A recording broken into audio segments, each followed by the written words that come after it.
Vamos lá. Agora a gente vai falar de trabalho novamente. Lembra de trabalho lá de mecânica? Trabalho que era força vezes deslocamento, representado pela famosa letra tal. Esse aqui é o tal minúsculo, tá? O tal maiúsculo é assim, ó. Tá bom? Mas isso não vem ao caso. Você não está nem aí para isso, não é verdade? Então, ó, trabalho termodinâmico é igual ao trabalho que a gente fez lá em mecânica, que a gente trabalhou lá em mecânica, só que agora é o trabalho realizado por um gás. Então, o nosso gás que a gente vem estudando, o nosso gás ideal, ele vai empurrar coisas, tá? Por exemplo, pistões, por exemplo, manivelas, ele vai empurrar um monte de coisa, tá ok? Se você estiver no meio, ele empurra você. Então, o nosso gás, ele vai empurrar coisas. Se ele vai empurrar coisas, ele vai aplicar força.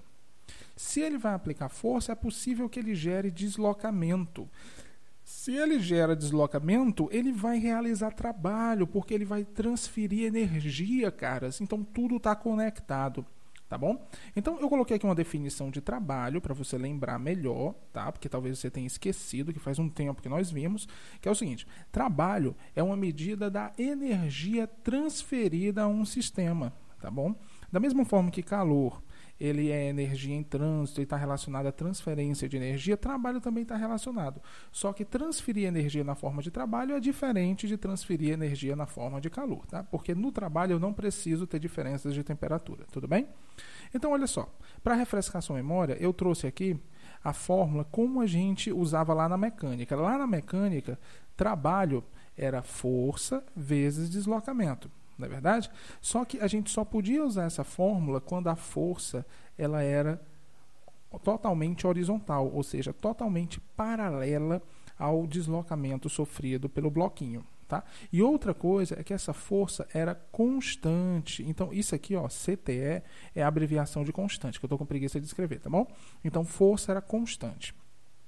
Na termodinâmica, a gente vai trocar um pouco as coisas. Como a gente não sabe, de fato, qual a força que um gás, já que são milhões de partículas, bilhões, zilhões de partículas lá, a gente não vai saber a força que cada um aplica, a gente vai trabalhar com pressão. Está aqui, esse pezinho de pressão, tá? E a nossa pressão, ela necessariamente vai ter que ser dada em Pascal, tudo bem? Pronto. E também a gente vai trocar o deslocamento aqui pela variação do volume sofrido pelo gás. Então, ó, esse ΔV é variação do volume, ou seja, volume final menos inicial. Vou até colocar aqui para você não dizer que eu não coloquei. Então, volume final menos volume inicial. Esse ΔV, ele necessariamente tem que estar em metros cúbicos, tá? Por que, professor, eles têm que estar assim? Para que o trabalho ele saia em joules. Tudo bem? Se eles não tiverem, o trabalho não vai sair em joules. Tá? Mas, professor, como é que um gás ele pode realizar um trabalho? Olha para cá, cara. Eu sei que você está curiosíssimo. Eu vou desenhar um gás aqui dentro, ó, desse recipiente. Tá bom? Esse aqui é o primeiro momento. Então, você tem um gás, aí está brincando. Aí, de repente, você aquece esse gás. Você coloca um foguinho aqui embaixo e aquece. Quando você faz isso, as moléculas se agitam e começam a bater violentamente, tá? Na tampa. Isso vai fazer a tampa subir. A tampa subindo, ela vai ficar lá em cima. Ó. Eu vou até desenhar o gás aqui. E o meu gás, ele vai, depois de esquentado, ele não vai mais ocupar o lugar que ele ocupava. Ele vai ocupar um volume maior aqui na segunda posição. Tá? Se você olhar aqui com um pouco de cuidado, deixa eu até botar aqui até de vermelho. A tampa, ela estava bem aqui, ó. Não é verdade? Essa quantidade aqui é exatamente aquilo que o volume do gás aumentou. Que se você olhar com mais cuidado ainda, é um outro cilindro, né? Que tem uma área que a gente chama de área transversal do cilindro, área transversal, e ele tem uma altura que é exatamente o deslocamento sofrido. Tá bom? Temos duas formas de calcular a variação do volume que o gás sofreu. Ou a gente sabe o volume final e o inicial, tá? Porque variação é volume final menos volume inicial, ou a gente sabe essa medida aqui, porque variação do volume pode ser justamente essa parte que subiu, que vai ser a área da base do meu cilindro vezes o deslocamento que o cilindro sofreu. Tá bom? Então, são duas formas de calcular esse volume.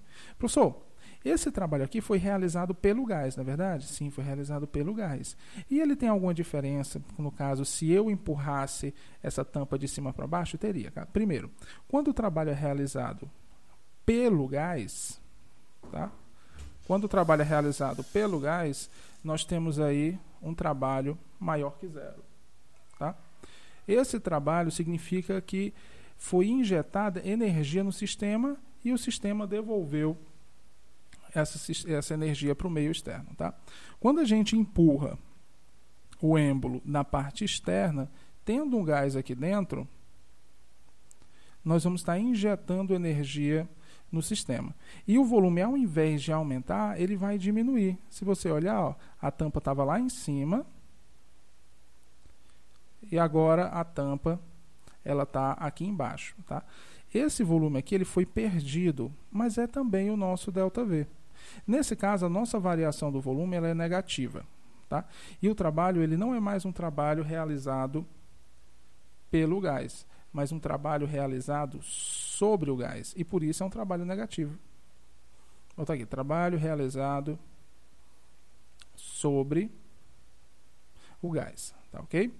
Vale a mesma coisa que eu fiz na outra situação. A variação do volume aqui, ela vai ser o volume final, que é esse daqui, menos o volume inicial. Ou pode ser simplesmente a área da minha tampa vezes o meu deslocamento. Tá, ok? Outra coisa importante para vocês lembrarem é que essa fórmula, da mesma forma que a fórmula usada na mecânica, ela só serve quando a pressão ela é constante. Quando a pressão não for constante, a gente não pode utilizar essa fórmula.